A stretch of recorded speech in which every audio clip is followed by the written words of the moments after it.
This is not the alarm bell, this is the war hammer. Putin's strategic objective in Ukraine was to stop what he perceived as a threat through NATO expansion. He failed. Today, the alliance is more unified and determined than ever. Hello and welcome to The Sun's Battle Plans Exposed. Now today we're looking at the most powerful and enduring military alliance in the history of the world. NATO, the North Atlantic Treaty Organization.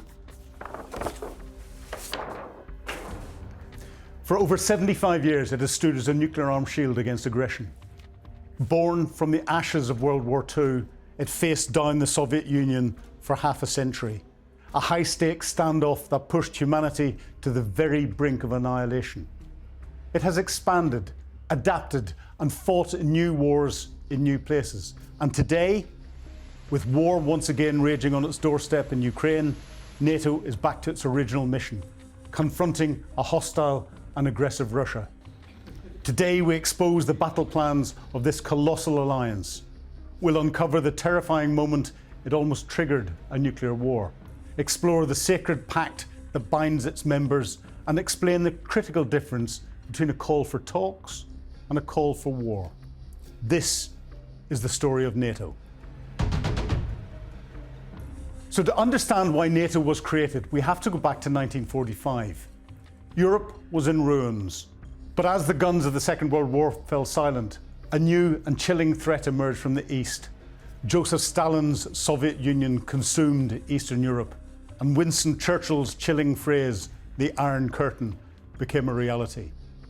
The free nations of Western Europe, exhausted and bankrupted from war, were terrified. The final catalyst was the Berlin blockade of 1948.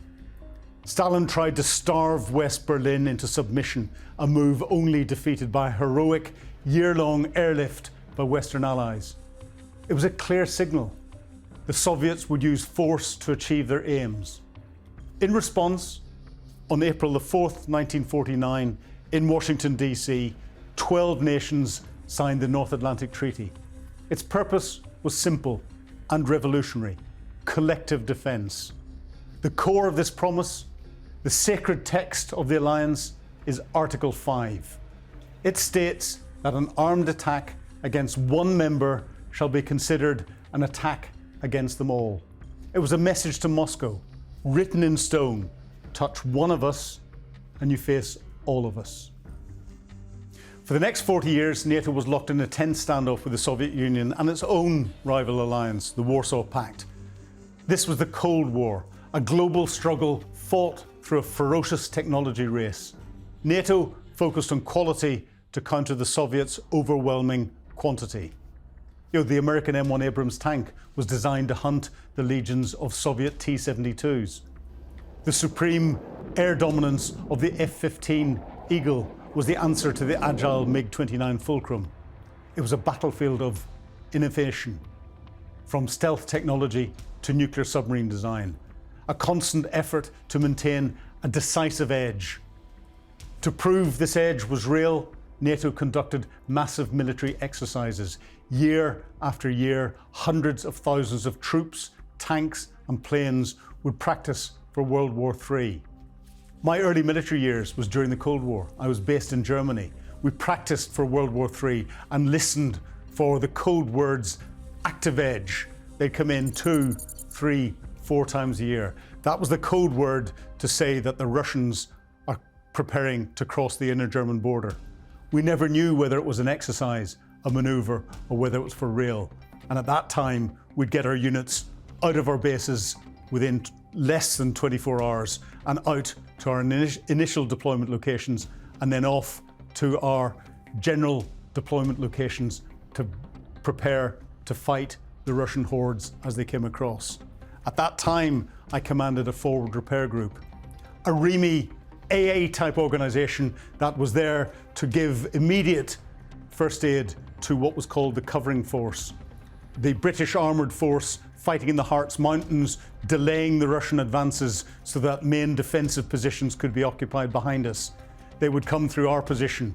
We provided the mechanical repairs, we had medics, we had logisticians to refuel the tanks and vehicles, the medics to deal with the casualties so that they could pull through and get back and go behind the defensive positions. I never knew what our role was after we'd got them all through. Maybe we were the sacrificial lamb. Huge manoeuvres like Exercise Lionheart in 1984, which involved over 130,000 British troops, were designed to send a clear message to the Kremlin: we are ready. But in 1983, as Exercise Lionheart was being prepared for, it pushed the world closer to nuclear war than at any time since the Cuban Missile Crisis. Tensions were at an all-time high. The US President Ronald Reagan had labelled the USSR an evil empire. The Soviets had shot down a civilian airliner, flight KAL 007. In a climate of paranoia, NATO launched Exercise Able Archer 83. It wasn't a field exercise with tanks. It was a highly realistic command post simulation, testing the procedures for releasing NATO's nuclear weapons. It involved encrypted communication, radio silence, and even mock elevation of readiness to DEFCON 1, the final stage before nuclear war. The problem was the Soviets didn't know it was a drill.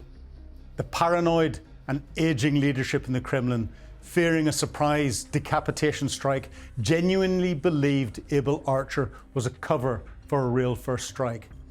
The KGB sent flash messages to its agents across Europe to look for signs of imminent war. They were looking to see whether the lights were on in the Ministry of Defence building in London later than they usually were.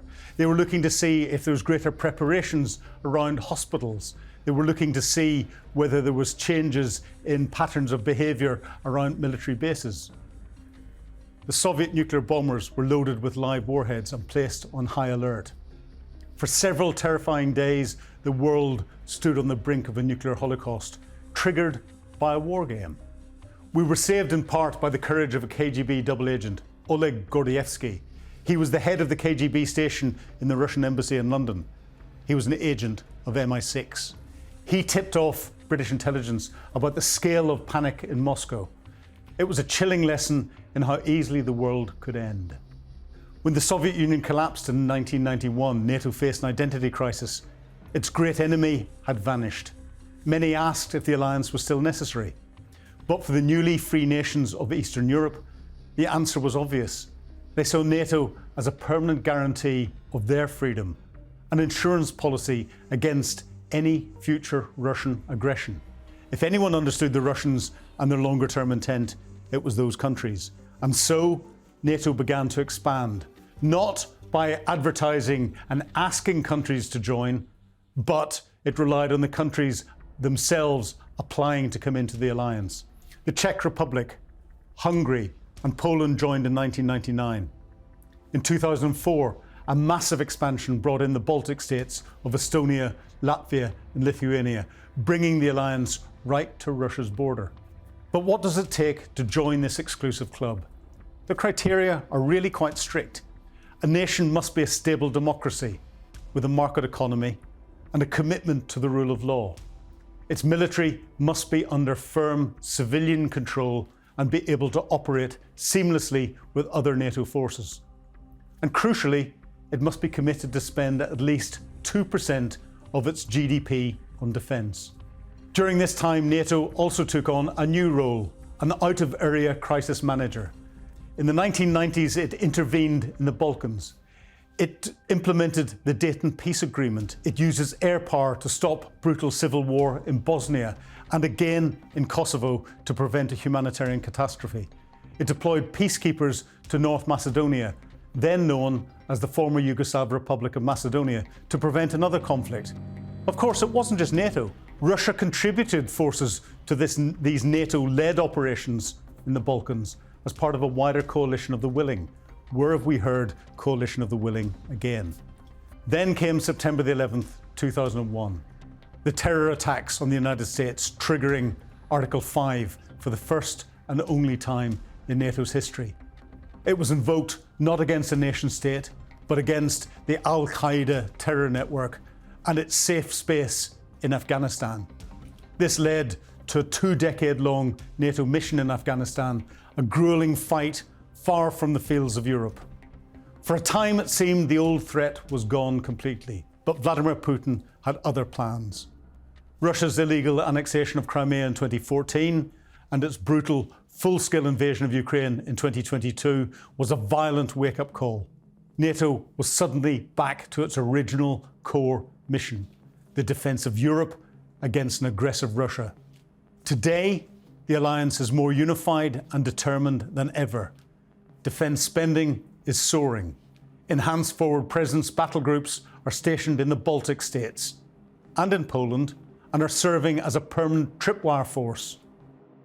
Putin's objective for going into Ukraine was to stop NATO expansionism, but Finland and Sweden, once proudly neutral, have rushed to join, recognising that being part of the team is a better way of protecting their nation states from an increasingly aggressive Russia, making the Baltic Sea what some now call the NATO lake. NATO's support for Ukraine has been monumental. Billions in advanced weaponry, training for tens of thousands of troops, and critical intelligence. But it's crucial to understand NATO is a supporting partner because Ukraine is not a member.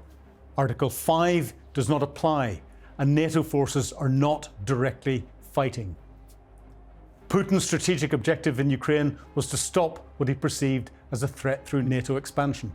He failed when Sweden and Finland became 2 new members and gave up years of neutrality. This is where we must understand the critical difference between NATO's 2 most important clauses. We've heard how countries like Poland and Estonia have recently called on Article 4. So what's Article 4 compared to Article 5? Think of Article 4 as an emergency alarm bell. It allows any member state to call an urgent meeting of the entire alliance when they feel their security or independence is being threatened. It's a consultation. It's a crisis meeting. When Russian Shahed drones entered Polish airspace, Poland invoked Article 4. It's a way of saying, let's talk right now, we're threatened. In British terms, it's the equivalent of a collective stiff letter. Instead of a single nation writing a stiff letter to Moscow saying, we're upset at what you've done, please don't do it again. This is NATO as a collective coming together and waggling its collective finger saying this is unacceptable. Now, Article 5, what is the difference? This is not the alarm bell, this is the war hammer. This is the legally binding commitment to mutual defence. An attack on one is considered an attack on all. If Russia were to attack Estonia, Article 5 would be triggered. That doesn't mean an automatic nuclear war, but it does mean that all 32 members, including the United States, would be obliged to come to support Estonia's defence. Article 4 is the conversation. Article 5 is the consequence. From a Cold War shield forged in the fear of Soviet tanks to a global security provider fighting terrorists in the mountains of Afghanistan, NATO has constantly evolved. Today, it has come full circle, refocused on the threat it was born to deter. The challenges are immense. A resurgent and aggressive Russia, an unstable world, and the constant need for unity. But for over 75 years, the promise of Article 5 has been the bedrock of European security and has successfully deterred a great power war. The battle plans for the future are being written right now on NATO's eastern flank. So that's all for today's The Sun's Battle Plans Exposed. Join us next time as we continue to uncover the strategies and secrets of modern warfare. Give us a like, put your comments in, ask us questions. But for now, thank you for watching. Goodbye.